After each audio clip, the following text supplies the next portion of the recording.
अभी अभी जो ज्योति मौर्य स्टेडियम के विषय में चर्चा चल रही है, लोग अपनी पत्नी को पढ़ाने से इनकार करते हैं।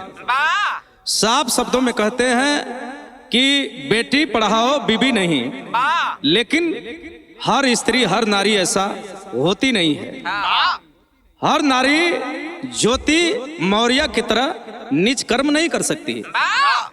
तो आप विचार करिए, अपने परिवार का सबसे बड़ा अहम अंग अगर है तो वो मेरी माँ है, बहन है, बेटी है।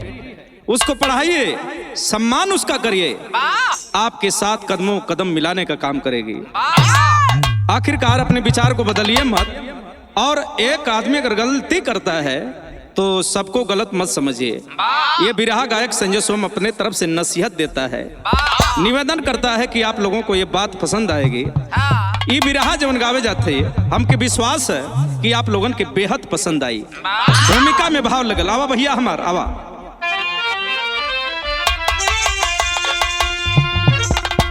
लेके आशा जीवन में चली जिंदगी, अपने मंजिल का सपना सजाए जिगर में। समय चक्र चलता न रुकता कभी है, कौन कैसे कहाँ रुक जाए डगर में। काल के गाल से कोई बच ना सका, लाख जुगती लगाए रहे जिस शहर में। मौत बन के कफन ले खड़ी जिंदगी, ट्रेन में बैठ यात्री चले हैं सफर में।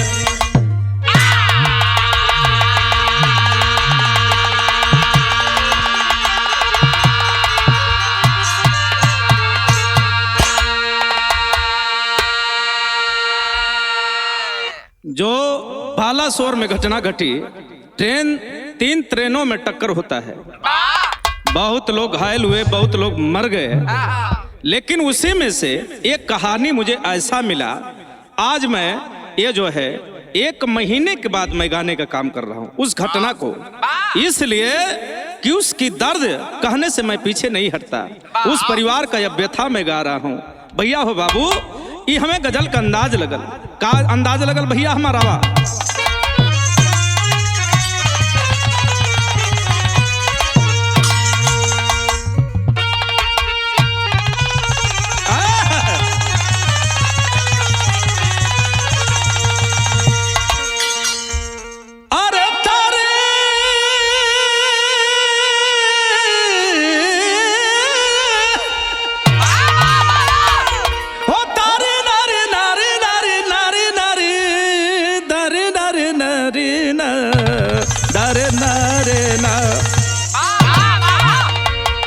लेकिन एक आशिक कहता है, क्या कहता भैया हमार?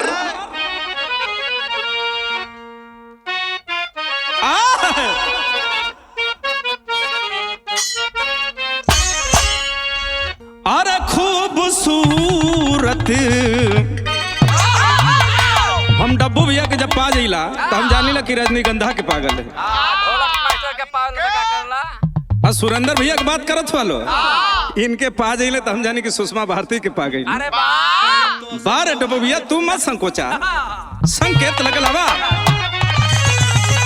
अरे कोई दिल फेंक आशिक कहता है, क्या कहता भैया हमारा बा? अरे खूबसूरत अदाओं, क्या क्या?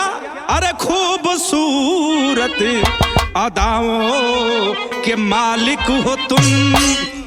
अरे खूबसूरत अदाओं के मालिक हो तुम, तो कितनी बहकी हुई है तुम्हारी नजर।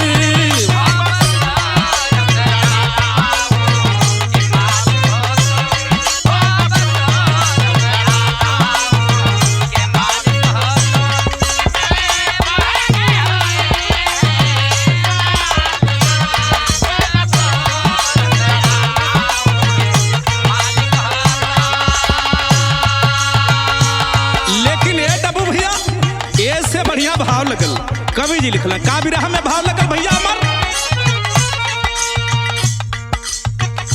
आस भर के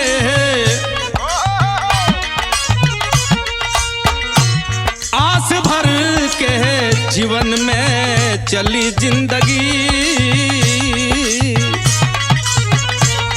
आस भर के जीवन में चली जिंदगी, कौन कैसे जीवन का सफर कर रहा।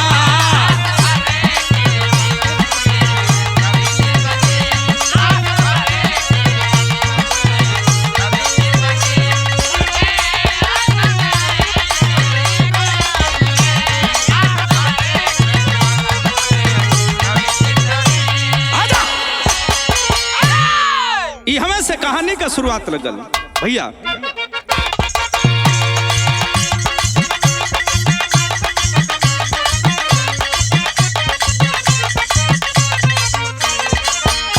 ये डब्बू भैया, सुरेंद्र भैया, जयराम भैया, ये कहाँ कहानी मिलान करावत है विरह में। ये कहानी का शुरुआत लगल। हजारों सपना मानो जीवन में सजाता है, हजारों सपना मानो जीवन में सजाता है, सजा के सपना कोई कहीं आता जाता है।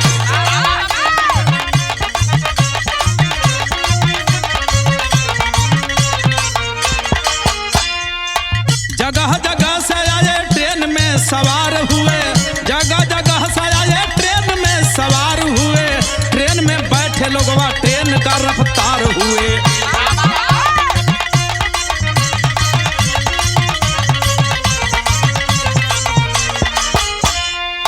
समय का चक्र ऐसा कोई बुझ न पाता है, समय का चक्र कोई ऐसा बुझ न पाता है, उन्हीं होकर के रहती कार कोई न पाता है। भैया हो जा।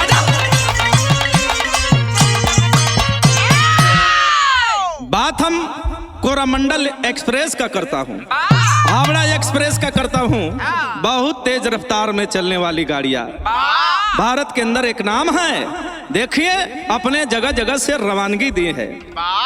कोई हावड़ा से भैया हो चली है, और कोई आखिरकार कोरोना मंडल एक्सप्रेस, हावड़ा एक्सप्रेस, दोनों स्टेशनों से गाड़ी छूटती है, चल देती है रफ्तार बना करके। आज जब रफ्तार बना के चलल है बाबू, हाई देखा लोग हंसत हुआ खिलत हुआ, केहू फेसबुक चलावत है, केहू व्हाट्सएप चलावत है, केहू यूट्यूब चलावत है। मन ही मन लोग खुश में, केहू पढ़ाई करत है, केहू हंसी मजाक करत है, फोन से बतियावत है। लेकिन वो समय का हालात का बा, एकदम सवारी खचाखच भरल है। जून का महीना है, 2 तारीख है। वाह भाई वाह, ये वैसने को तर्ज लगल, कोनो मेहरारू के बड़ी तकलीफ है। हाँ ओके, ये तकलीफ है सुरेंद्र भैया, तो उससे बढ़िया के मेहरारू के विषय में जाने ला। हाँ वो बढ़िया तर्ज बा। कौन तर्ज भैया? डब्बू भैया तू मत घबरा। कौनो सुरेंद्र भैया नियर कोनो कहीं टाका भिड़ा ले लेवा। हाँ टाका, ये हड़सा वाली बात ना है, ये प्रेम का बात है। लिंक आप सारो सीन आप टीयर वैल्यू ऑफ टाइम, यही में दुनिया जरत मरत है सुरेंद्र भैया। तू कवन नई बात करता, यही के पाके कितना महात्मा जेल में चल गई है। देखत हुआ कि एसटीएम ज्योति मौर्य एकदम घेरा गल है। तर्ज लगल, कौन तर्ज भैया हमारा बा?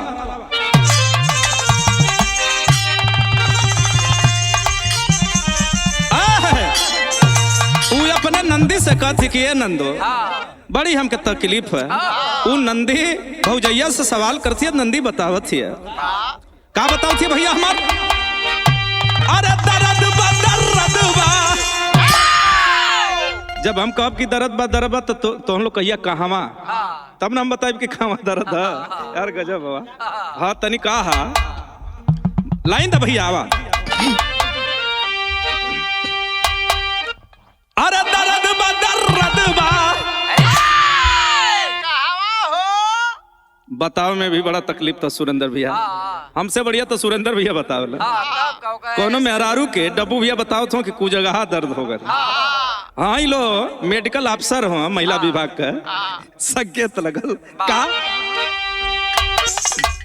अरे दर्द बा दर्द बा, अरे दर्द बा दर्द बा दर्द बा।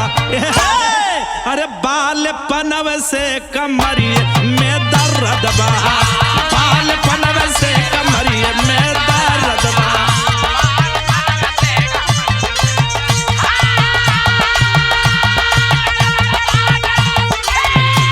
जिया भैया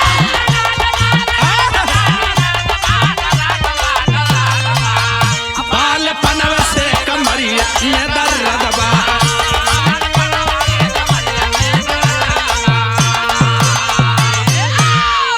लोग अपने में बतियावत हुआ, हंसत हुआ, खेलत हुआ, कोई भैया बहनी के संगे, कोई परिवार के संगे, कोई दोस्त यार के संगे ट्रेन में भैया हो हर बोगी फूल बा।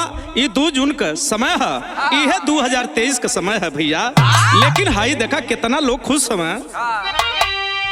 अरे सफर बा सफर बा, अरे सफर बा सफर बा सफर बा, केहू बूझे नहीं अंतिम सफर बा।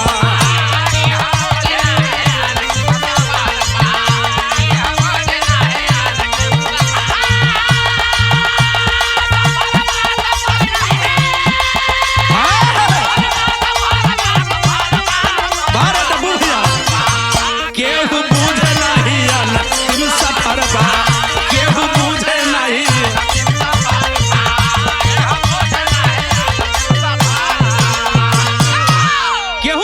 मालूम के करे आगे का हुई हो जाए राम भैया। सब खुश है, खुश मिजाज हमें। लेकिन हाई देखा केहू बाटे व्हाट्सएप फेसबुक चलावत, आ केहू घरे फोनवा लगा के बतियावा।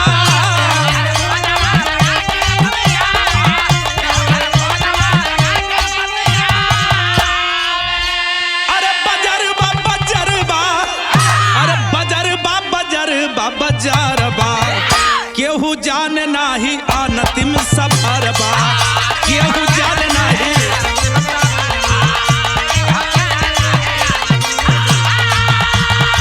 बारह मानिक भैया, बारिश्वर भैया बा लगा रहा इंडिया।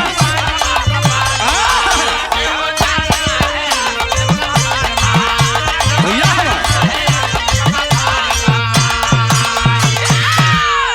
भैया हो। लेकिन हाई देखा अपने अपने रफ्तार में ट्रेन चलने का काम कर रही है। देखा स्टेशन से छूटी है दोनों तरफ से गाड़ियां, लेकिन नजारा क्या हुआ देखा बालासोर में दोनों गाड़ियां प्रवेश कर जाती है। अब तो ब्रह्मनागा स्टेशन आने वाला है, लेकिन सामने देखे एक मालगाड़ी खड़ी है और तब तक कोरोमंडल एक्सप्रेस जाकर के मालगाड़ी में लड़ जाती है। उसके 2 डिब्बे जो है कि तीतर भीतर हो जाते हैं, गिर जाते हैं पटरी से। और देखा है उसके 2 डिब्बे तीतर भीतर हो जाते हैं, पटरी से गिर जाते हैं, बगलिया जाते हैं। तब तक हावड़ा एक्सप्रेस आ जाती है। हावड़ा एक्सप्रेस आती है बाबू। हाई देखा ड्राइवर आखिर करे तो करे क्या, लाइन जो क्लियर मिला है उसी पर लेके जाएगा। जा करके देखें आगे का हिस्सा तो निकल चुका था, लेकिन पीछे वाला जो डब्बा था, कई डब्बा जा करके डब्बा में टकरा जाता है। अब तो देखिए बहुत जोर से धड़ाम से आवाज हुआ, अगल बगल के लोग कई किलोमीटर तक आवाज हुआ, बम ब्लास्ट जैसे होता है। अवाक हो गए लोग, सुनकर घबरा गए। ए बाबू, लेकिन उस समय कौन रहल, विदेशिया में भाव लगल भैया हमार।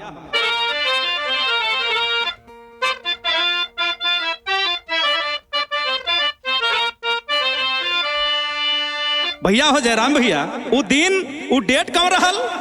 अरे 2 जून चढ़ल बाटे है, अरे 2 जून चढ़ल बाटे, काल का पहरवा, दिनवा रहल शुक्रवार।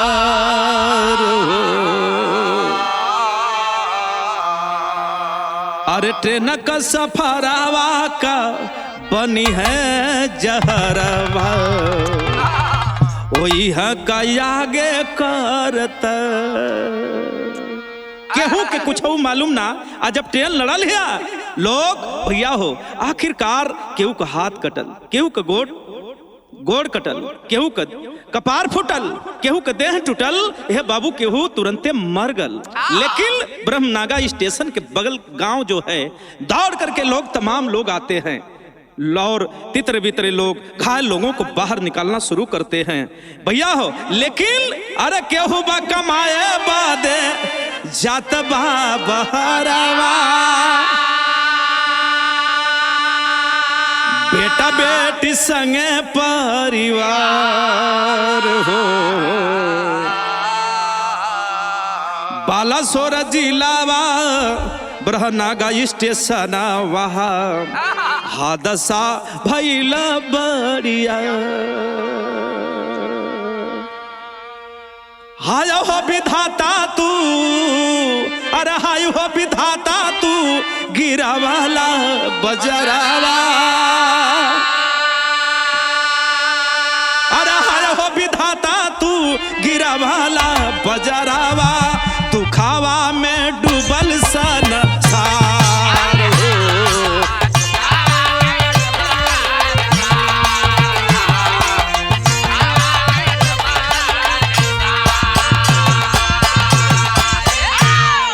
स्टेशन के बगल में एक राजू मिस्त्री था साइकिल बनाने वाला।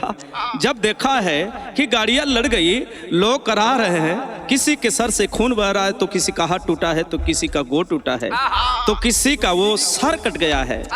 दौड़ करके अपने साथियों को, एक साथियों को नहीं बल्कि कई लोगों को फोन किया। 40 लोगों को लेकर के ट्रेन के डिब्बे में घुस गया, बारी बारी से निकालना शुरू करता है। जिसका फोन पॉकेट से मिलता तुरंत फोन लगा करके घर पे खबर भेजी जाती कि भैया आपके घर का, आपका परिवार का जो भाई है, ये भतीजा है, रिश्तेदार है, क्या लगता है ये फला स्टेशन पर बुरी तरह से 3 ट्रेन लड़ने के बाद सारे लोग घायल हो चुके हैं, डर से परेशान हैं। ए बाबू ट्रेनवा से जैसे बाहर निकालत रहल राजू, कुछ लोग पानी के अभाव में मर गई, पानी पियला बिना मर गई। राजू सोचे पानी पियाला नहीं, राजू सोचे पानी पिया दे, लेकिन संगमा का साथी लोग कहला ना बाबू इतना शरीर गर्म है, हीट है, लोग हाल हुआ अगर पानी पिया देबा तुरंत मर जाए। लेकिन लोग मर तो इसी तरह रहे थे। लोग कहते बाबू मरना तो है लेकिन पानी पिला दो बाबू, पानी पिला दो बाबू। राजू रोता रहा, सोचता रहा पानी पिला दूं, अगर पानी पिला दूं तो जो कुछ बाद मौत होनी चाहिए पहले ही लोग मर जाएंगे। लेकिन पानी के बिना लोग तड़प तड़प कर मर गए। यह देखा है उसी लोगों के बीच में घायल एक लड़का जिसका नाम विश्वजीत बताया जाता है, कहता है राजू से कहता है भैया तनी हमारे घरवा फोनवा लगा देता, रोवत है। यह देखा तर्ज लगल, कौन तर्ज भैया हमारा वा।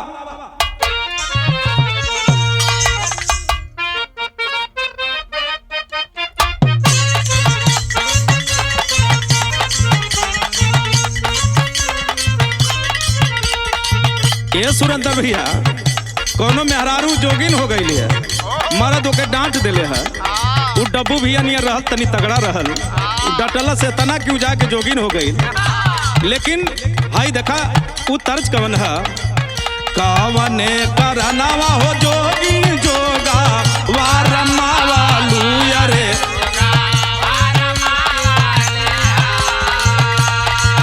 कावने करनावा हो जोगिन जोगा वारमा वालू रे जोगा, कावने करनावा भिखिया मांगलू रा किया हो रम रे।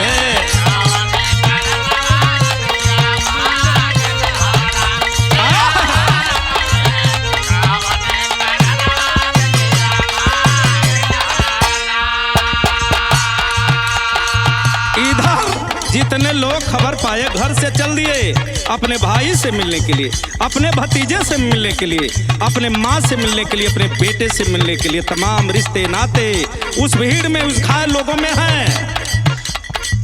घर आवा के परजन जा पावा ले खबारी आया रे,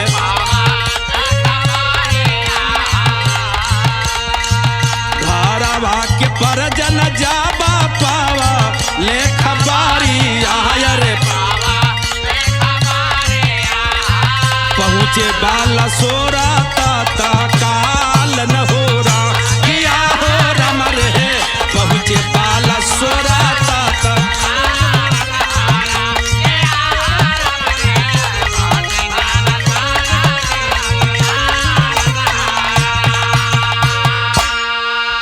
भैया हो, हमने बताया कि सभी रिश्ते नाते उसमें पड़े हैं। कोई अपने भाई को खोज रहा है, तो कोई अपने भतीजे को खोज रहा है। फोटो साथ में लेकर लोग गए हैं, मोबाइल में फोटो है, चिन्हावत हम परिचय करावत हम, लेकिन पता न चलत कि हमार भाई कहाँ गई, हमार परिवार कहाँ गई।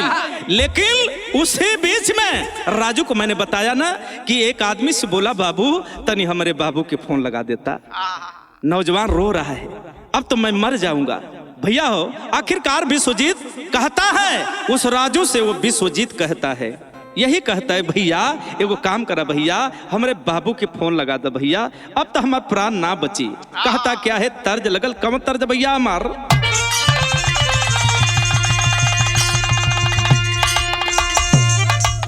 अरे माई रे माई तोर दूध,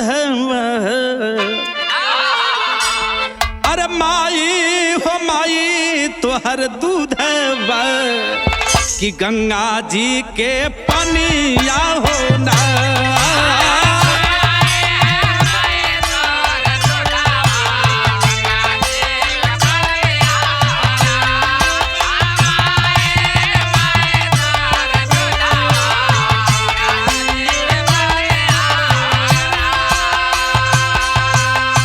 ये भैया आखिरकार ये विरह में ये दर्द भरी बात गा रहा हूँ, व्यथा बया कर रहा हूँ। भैया डब्बू भैया वो लड़का वो राजू से कलश की, भैया का कलश भैया, भैया के लगा दा रा रा रा रा रा। वो लड़का कहता है, बाबू के लगा दा हमारे फोनवा, बाबू के लगा दा हमारे फोनवा, तब बची ना परनवा होना।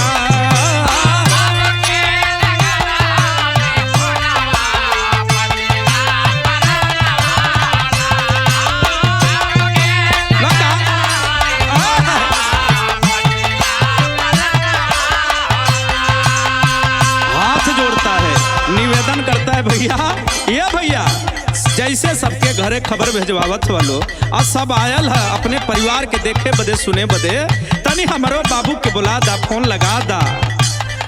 अरे रोई रोई कहेला ललनवा, हाँ रोई रोई कहेला ललनवा, तब बची ना परनवा होना।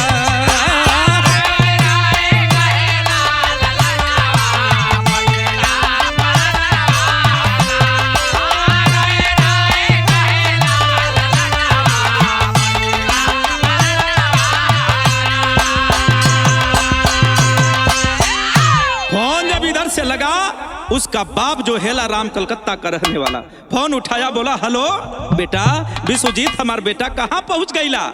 लेकिन बेटा खुश होने के बजाय रो करके बात कर रहे, बाबू ए बाबू अली तो जरूर कुछ दूर अला के बाद बहुत बढ़िया ट्रेन हादसा हो गई लो बाबू, हम ही ना इनमें तमाम लोग घायल हो, कुछ लोग हॉस्पिटल और कुछ लोग ये बाबू हाथ टूटल बा, केहू के गोड़ टूटल बा, कपार फूटल बा, कुछ तो लोग मर गई। अब हम मर जाई बाबू, हमके बचा ला बाबू, हमके बचा ला बाबू। एक बेटे के मुख से ये बात निकलती है, बाप के कान में आवाज जाती है, बाप रोता है, कहता है बेटा अरे तुम्हें मरने ना दूंगा रे बेटा, एक बात सुन, मैं जब तक जिंदा है, मैं जब तक जिंदा हूं तब तक मैं तुम्हें जिंदा रखूंगा। लेकिन बेटा बोलता है बाबू बस बाबू कुछ देर का मेहमान है बाबू, अब तो सांस निकल जाई, प्राण टूट जाई बाबू, प्राण टूट जाई। लड़का रो रहा है, कहता है यही भाव में कहता है, अरे हम क्या बचाला, रोबा था लड़का कहा था, हम क्या बचाला बाबू लाल तर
बाप को फोन करता है। बाप साहस देता है, बेटा बस बेटा तेरा बाप तुझसे मिलेगा, बहुत जल्द मिलेगा। फोन काटने के बाद तुरंत फोन लगाता है हेलाराम। किसको फोन लगाता है? अपने जीजा को फोन लगाता है, अपने बहनोई को फोन लगाता है। एम्बुलेंस चलाने वाला उसका जो बहनोई था आखिरकार रिसीव करता है फोन। हेलो, क्या बात है? अरे हेलाराम क्या बात है? अभी तो कुछ देर बाद पहले भई लिए, क्या बात है? हेलाराम कहता है गजब हो गल हो बहनोई, गजब हो गल। हमार हीरवा हमार सोना नियर बेटा जना तक कि हमार साथ छोड़ दई, जितना जल्दी हो सके आवा। कहाँ हुआ? बहनोई कहता है क्या बात है बताओ। आखिर रोते हुए बिलकते हुए हेलाराम कहता है एगो तर्ज लगल बाबू। कौन तर्ज है?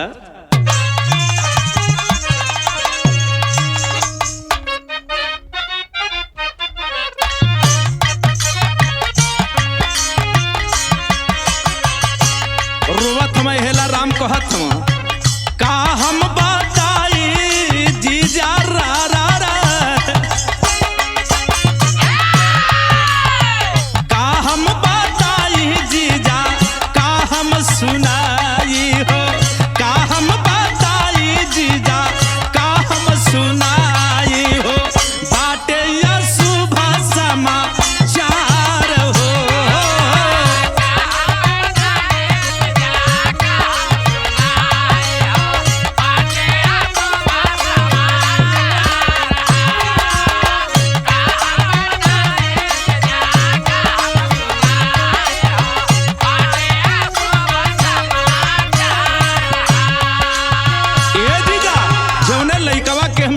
बैठा के ली जीजा कहाँ हुआ जल्दी आवा। कहवा तू बाटा जीजा जल्दी से आई हो जइबा, कहवा तू बाटा जीजा जल्दी से आई हो जइबा। चाहे मदा दिया तो ओहार हो,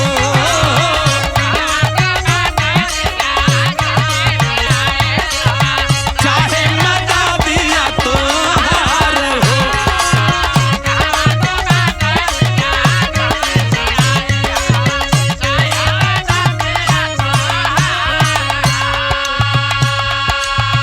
भैया हो आखिरकार उसका बहनोई हेलाराम का एम्बुलेंस चलाने वाला अब तो आनन फानन में चल देता है।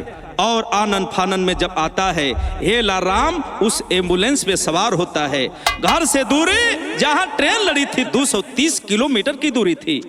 इतना तेज इतना रफ्तार। अब तो ये समझ में आ रहा है बाप को उस रिश्तेदार को जितना जल्दी हो सके उस बच्चे से उस बेटा से मिला जाए।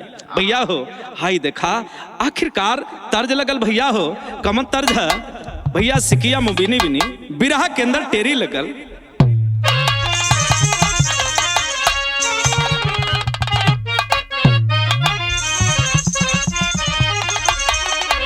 नया नवा बन सवा नवा बरसेला, अरे मोरा रामा हो राम हो। नया नवा बन सवा नवा बरसेला, अरे मैदानी काब गई जो सर पे बाद कफनवा।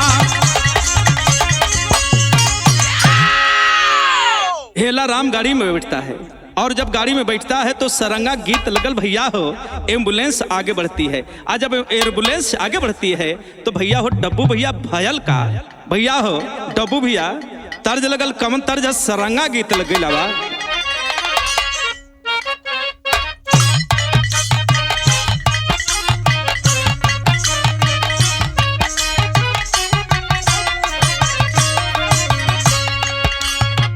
कहली कि ये हो बंदर कूद जा जमुनावा में, कूद जा जमुनावा में। मनला ना कहना मार।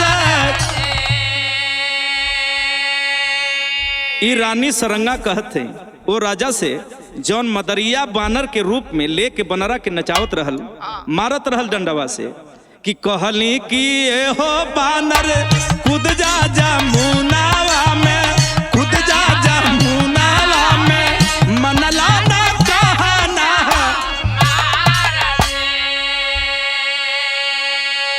भैया हो बारे डब्बू भैया तोरे हारमोनियम को कोनो जोड़ ना बा।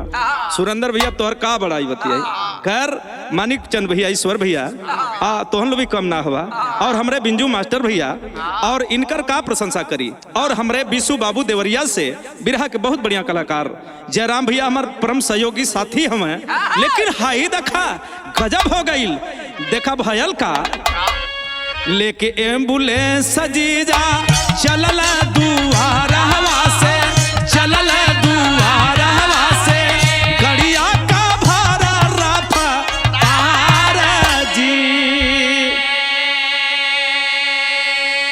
अरे गाड़ी इतना तेज चलाइए जीजा, इतना तेज चलाइए जितना जल्दी हो सके मैं अपने बेटा से मिल लूं। उतना ही प्रेम एक रिश्तेदार के भी दिल में है।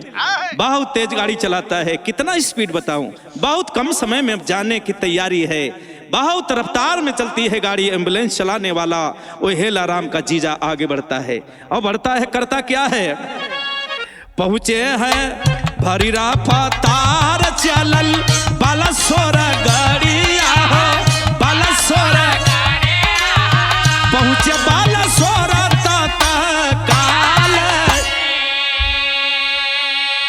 बालासोर जिले में प्रवेश कर जाता है। और देखा बालासोर उड़ीसा में प्रवेश करता है भैया, यह ना उड़ीसा में जब प्रवेश करता है और ब्रह्मनांगा स्टेशन पर जाता है, जहां गया तो अब तो कोई दिखाई नहीं दे रहा है। घायल लोगों को हॉस्पिटल पहुंचाया गया है, और मरे हुए लोगों को एक जगह जो है नागा हाई स्कूल में फील्ड है उसमें रखा गया है। लाशों का ढेर है, जो लोग सुरक्षित बचे हुए हैं उनको उनके घर पहुंचाने जाने का इंतजाम किया गया है। लेकिन वहां जब गया है ब्रह्मनांगा स्टेशन पर, बाप अपने बच्चे को नहीं पाता है। पता चलता है कि जो लोग घायल हैं, तो आखिरकार वो हॉस्पिटल में गया। और जब वहां हॉस्पिटल में जाने के बाद जब कोई पता नहीं चला, ए बाबू बारे विधाता कैसन लिखला का पारहवा हो, लिखला का पारहवा हो, बाहर बाट विधि का विधान।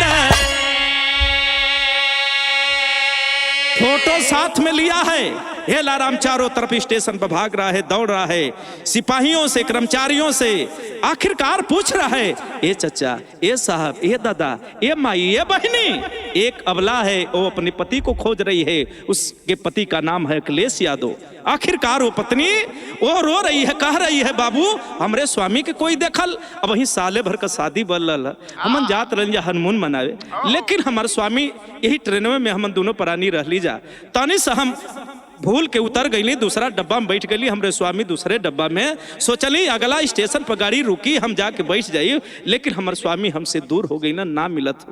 लेकिन ओकर बाद छोड़ा हाई देखा एगो बाप का व्यथा तकलीफ अपने बेटा के खोजत है। पहुंचता कहाँ है, जहां लाशों का ढेर है, शासन प्रशासन लगा है, तमाम लोग पहरेदार लगे हैं। जा करके वहां जिद करता है, बाबू तनी हमरे बेटवा से मिला दा। लोग कहते तू पागल हो गया है, किससे मिलेगा? मरे हुए लोगों का जब तक पुष्टि नहीं होगा, पोस्टमार्टम नहीं होगा, तुम नहीं मिल पाओगे। हेलाराम जाओ, तुम वापस घर जाओ। लेकिन एक बाप जीत पर अड़ गया, ना बाबू झमना बेटा से कुछ देर हम पहले बतियौली, आपका जानत हो हमार बेटा मर गल ना बाबू, हमार बेटा हमारे साथ ना छोड़ सकेला, हमार बेटा हमके अर्थी हमारे अर्थी पर कंधा दे बाबू। ए साहब, ए डॉक्टर साहब, आप तनी हमारे बेटवा से मिला देता। बहुत जिद करता है। अब बहुत जिद करने के बाद आखिरकार हेला राम को, ए बाबू छोड़ देते हैं, जाओ। नहीं मानोगे तो लाशों के ढेर में देख लो।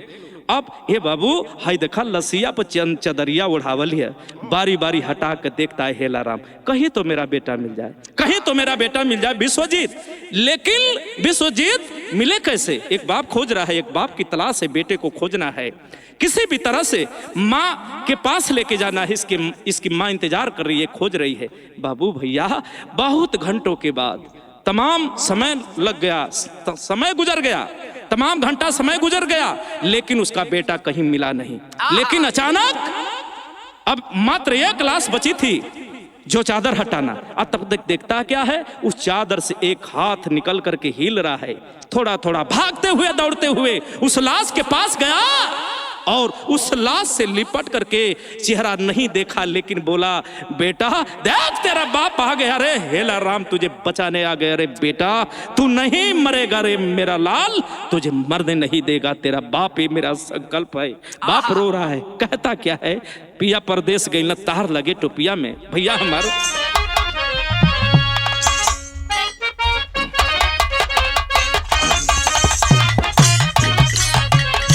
उहे तर्जबा, पिया परदेश गइल तार लागे टोपिया में,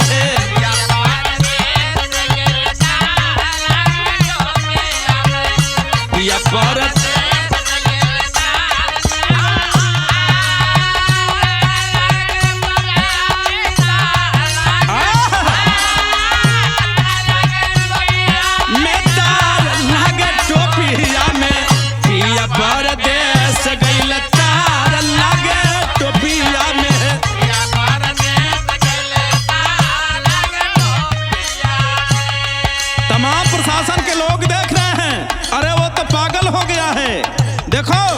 लाश को पकड़ करके और झिझोर रहा है, कह रहा है आखिर एक बाप जब चादर हटाता है तो अपने बच्चे का जब मुखड़ा देखता है अवाक हो गया। अरे कहता है अखिया के तानी अपने खोल रे सुगनवा, अखिया के अपने तानी खोल रे सुगनवा,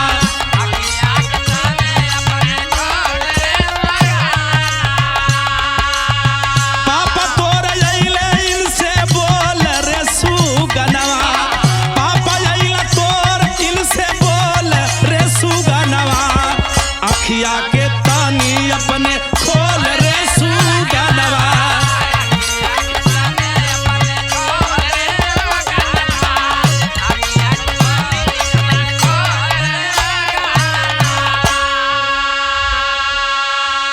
जब अपने बच्चे के लाश को हिलता हुआ दिखाई देता, हिलता हुआ देखता है, एक बाप बहुत जोर से आवाज देता है, अरे डॉक्टर साहब आप लोगन के लोग भगवान कहेला, कैसे हमारे बेटवा जिंदा है एक मृत घोषित कर देला साहब, कैसे मृत घोषित कर देला।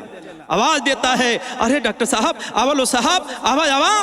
तो जितने लोग अधिकारी कर्मचारी शासन प्रशासन के लोग तमाम लोग वहां थे, सब ने दौड़ करके उस बच्चे के पास पहुंचे और आनंद फानंद में बाबू देखा गाड़ी मंगावत हो लोग, जवन एम्बुलेंसवा लेके हेला राम गल। अब वही एम्बुलेंसवा में आखिरकार वो लइकवा के भैया हो रख के और गाड़ी आगे बढ़ाते हैं लोग, और बच्चे के साथ एक बाप है, कहता है बेटा देख तेरा बाप आ गया रे मुन्ना, तुझे मरने नहीं दूंगा रे, ये मेरा संकल्प है, और ये भी संकल्प है कि जब तक मैं जीऊंगा तुमको सुरक्षित रखूंगा। एक बाप का वादा है, कसम है, तू बड़ा लाल हमारे, ए सुरेंद्र भैया, अरे तू बड़ा लाल हमारे जीवन का सहारा, तू बड़ा लाल हमारे जीवन,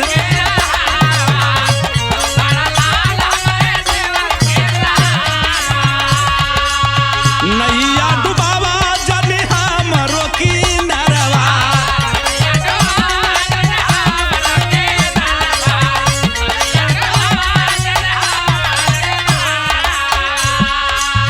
दुनिया भइला डवा डोल रे सुगनवा, दुनिया भइला डवा डोल रे सुगनवा, अखिया के तानी अपने खोल रे सुगनवा। बाप इतना बिहर के रो पड़ा उस एम्बुलेंस में बैठे हुए भैया हो। तो ये देखें आखिरकार बालासोर हॉस्पिटल में लोग एडमिट करते हैं, वहां मामला जब नहीं संभला तो भैया हो आगे के लिए आखिरकार वो जो हॉस्पिटल प्रभारी था, जिला प्रभारी जो स्वास्थ्य विभाग में बड़ा डॉक्टर, वो कहता है कि इस मामला को आगे बढ़ाया जाए। इस मामला को आगे बढ़ाने के लिए वहां से रिफर कर दिया जाता है। जब रिफर करके आगे बढ़ती है गाड़ी, कटक हॉस्पिटल में जाने की तैयारी होती है, उस समय जितने अधिकारी कर्मचारी थे, एक बाप अपने बेटे के याद में इतना बिहर रहा है, रो रहा है और कह रहा है कि अरे साहब अगर हम ना रहती तो हमरे बेटा के तो हम लोग मुआन देता, मृत घोषित कई देले रहला। पहपट में भाव लगल, आखिर धिकारता है, कहता क्या है एक बाप,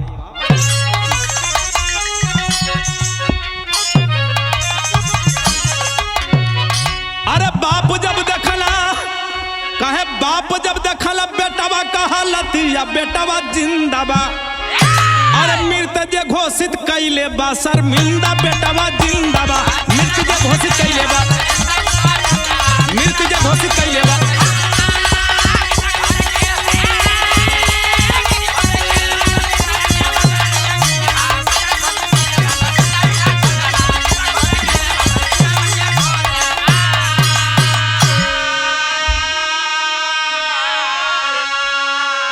अरे एम्बुलेंस में रख के लसिया, अरे एम्बुलेंस में रख के विश्वजीत को, अरे हॉस्पिटल अंदर आए हो, अरे हालत जब गंभीर हुई, अरे कटक तुरते धाये हो।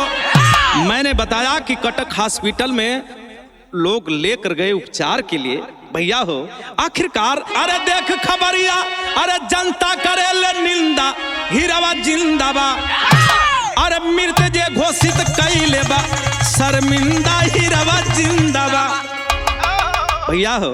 लेकिन उस हालात को देख करके कवि जी आला में भाव देना, कितना बढ़िया भाव देना भैया हमारा। आवा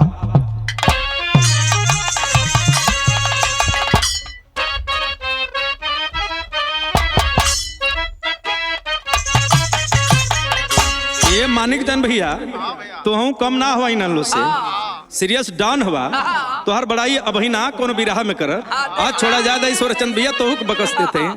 लेकिन उड़ीसा परदेश, अरे उड़ीसा परदेश जहाँ, अरे बालासोर जिलवा भैया, बालासोर जिलवा भैया,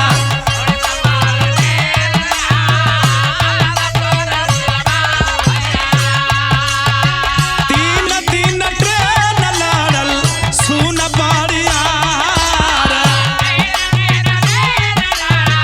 अपने में लसिया पर लाश बिछल आवे नाही धीरवा हो भैया।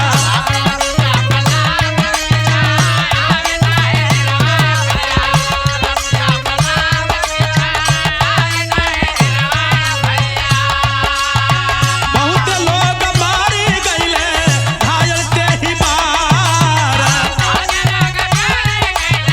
घायल ते ही बार।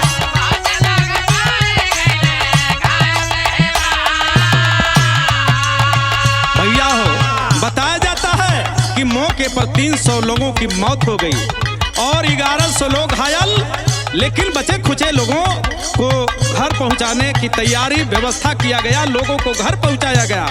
लेकिन हाई देखा बाप और बेटा वाका भइल जब मिलनवा भैया,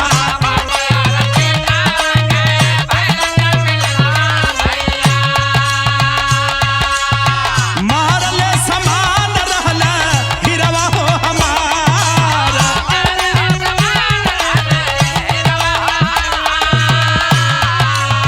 दुनिया में सबसे बड़े हिम्मत और भरोसा भैया, सबसे बड़ा बाटे डॉक्टर तो रहले मोर हीरवा के मुआया।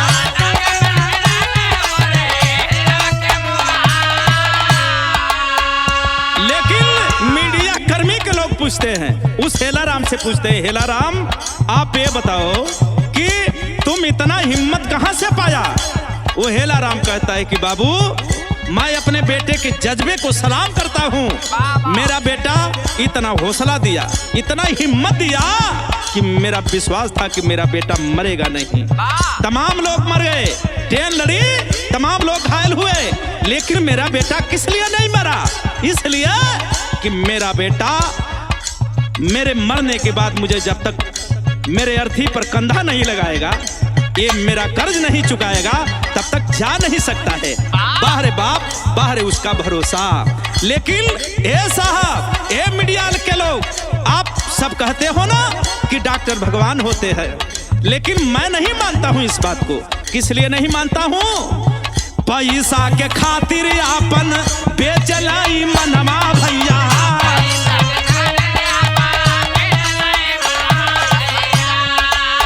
डॉक्टर भगवान नहीं होल बेईमान।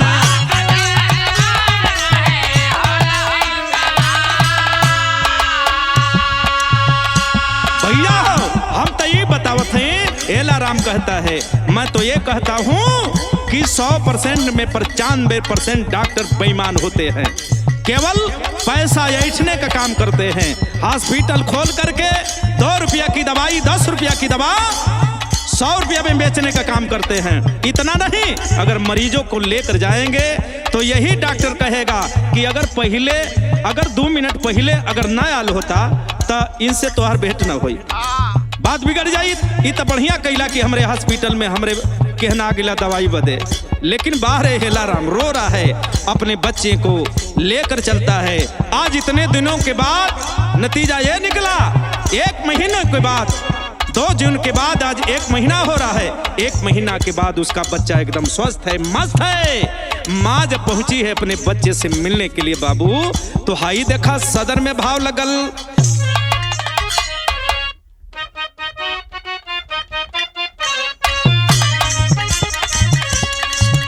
अरे रोवल मतारी हाय हाय रे सुगना, अरे रोवल मतारी हाय हाय रे सुगना, अरे रोवल मतारी सुना छतिया लगाया,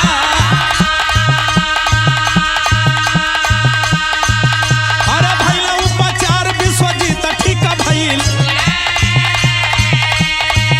अरे भैया उपचार विश्वजीत ठीक भइल, अरे कुदरत का माया ये जब भयल बड़ी यारा।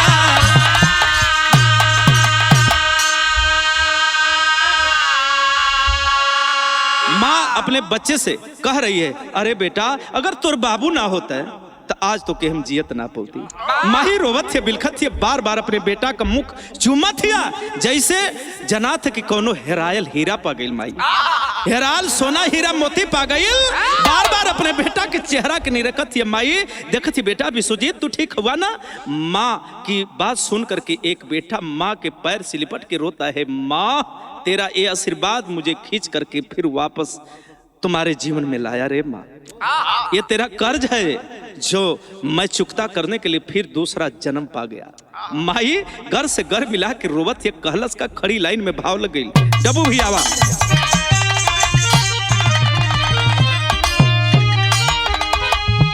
अरे रोवे माई, अरे रोवे माई बेटा से लिपटाई हीरवा, अरे गईला दूसरा जन्म में तू पाई हीरवा।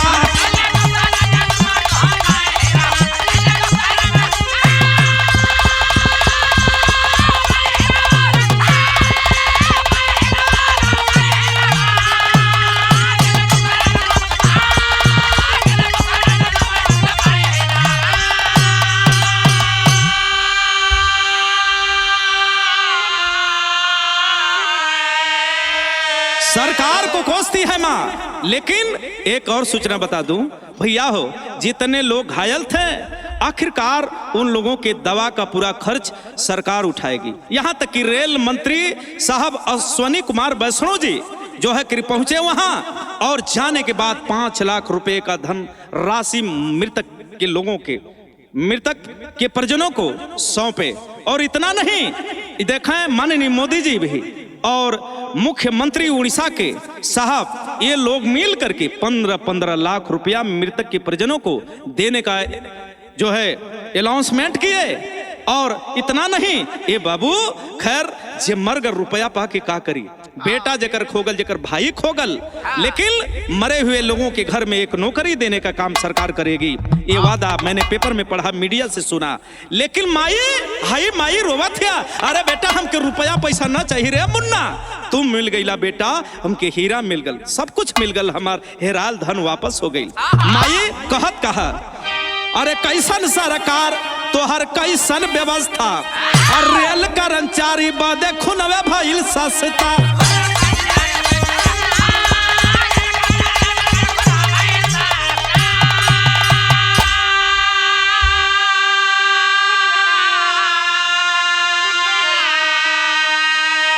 अरे माई कया बिरथा न जाई हीरवा, अरे गईला दूसरा जन्म में तू पाई हीरवा।